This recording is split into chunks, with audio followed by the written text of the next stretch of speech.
Due to the impact of Typhoon Doksuri and its peripheral circulation, there have been continuous heavy rains in Beijing, Tianjin and Hebei, China, leading to severe flooding in various areas. Several rivers in Beijing have experienced a rapid rise in water levels, with thousands of vehicles washed away and tens of thousands of people affected in the Fangshan and Mentougou districts of Beijing. In response to the torrential rains, 20 large and medium-sized reservoirs in Hebei province have increased their discharge capacity.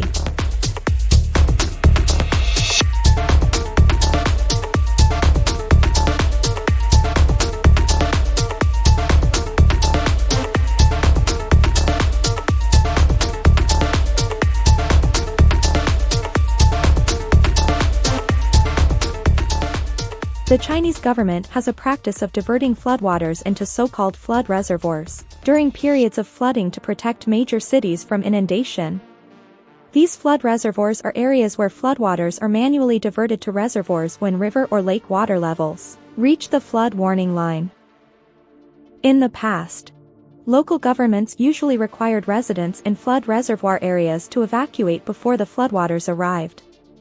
However, this time, there were rumors that the Beijing government did not issue evacuation notices to residents before releasing water from the reservoirs, resulting in hundreds of residents being stranded in Zhuozhou, facing issues of water and power supply disruption. Some Zhuozhou residents have left messages online, stating that although the rainfall from this torrential rain was significant, it did not reach historical records for Zhuozhou. According to Mr. Liu, who participated in the rescue efforts in Zhuozhou, the water depth in some areas was about 2 meters, and in some deeper areas, it could reach 3 meters, submerging single-story houses. Video footage circulating online shows that the floodwaters in Zhuozhou even reached the second floor of residential buildings, forcing people to seek refuge on higher floors. Such scenes have never been seen in Zhuozhou before. Due to the lack of transparency in the Chinese government's operations, people cannot access accurate information, leading to various unofficial messages. According to rumors, because Zhuozhou city is adjacent to Beijing's Fangshan district, which is one of the areas most severely affected by the Beijing floods this time, the government released floodwaters from the reservoirs on the nights of the 30th and 31st to prevent breaches and protect Beijing. However, the release of water during the nighttime resulted in devastating losses for the local residents.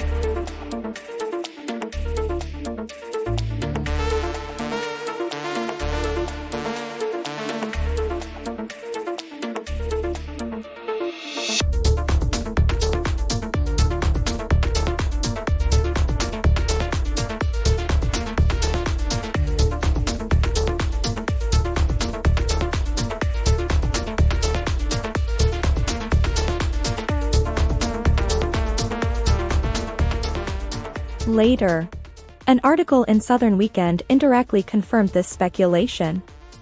People involved in the rescue efforts revealed that the flooding in Zhuozhou was caused by simultaneous releases of floodwaters from the Juma River and Shaoqing River upstream, leading to a rapid rise in water levels in the lower flood discharge area of Zhuozhou.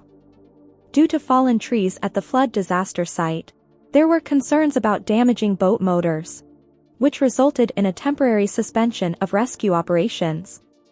The person also admitted that the upstream flood discharge was one of the reasons for the rising water levels in Zhuozhou. On the 31st, some netizens expressed that reservoir discharge to prevent breaches was necessary, but the issue lies in the lack of timely notifications to local residents.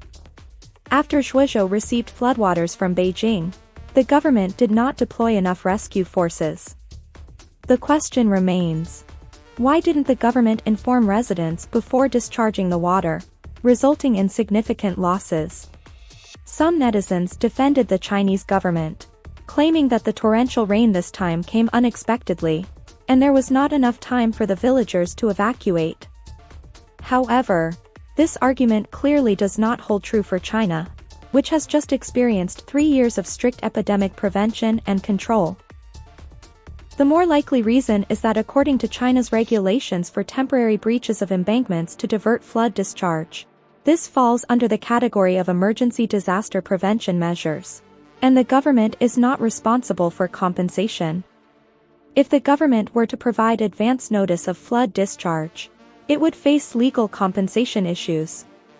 However, if the floodwater is released without warning, the government can use the excuse of a natural disaster to exempt itself from compensation.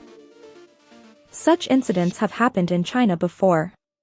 In July 2020, to ensure that floodwaters passed smoothly through Wuhan, Hebei province, the government of Huangmei County, located 180 kilometers downstream of Wuhan, dug an opening in the Yangtze River embankment without giving advance notice to residents for evacuation.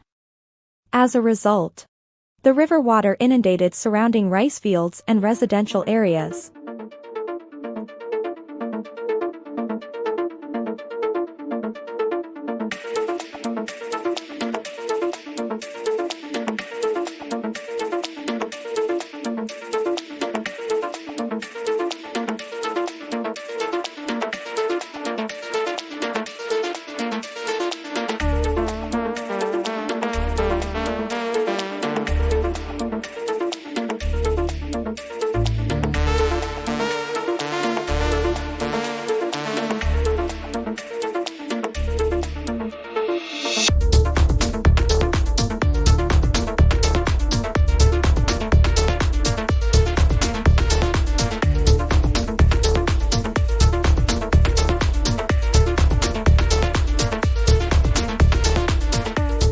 Furthermore, China's insurance system is not comprehensive, with most rural houses and properties not being insured, and vehicle insurance not covering flood-related damages. These losses are borne by the people themselves. In private discussions, a government official once mentioned the reason for not notifying villagers in advance of flood discharge. If they were to give advance notice, the villagers would not easily agree and would demand compensation for crops, livestock, graves, etc., which the government cannot afford. However, if they silently release the floodwaters and then provide the affected people with a few bottles of water and bread, they will be extremely grateful to the government. Thank you for listening to Real China Insights, where you can find authentic stories from China. If you enjoy our videos, you can subscribe to our channel.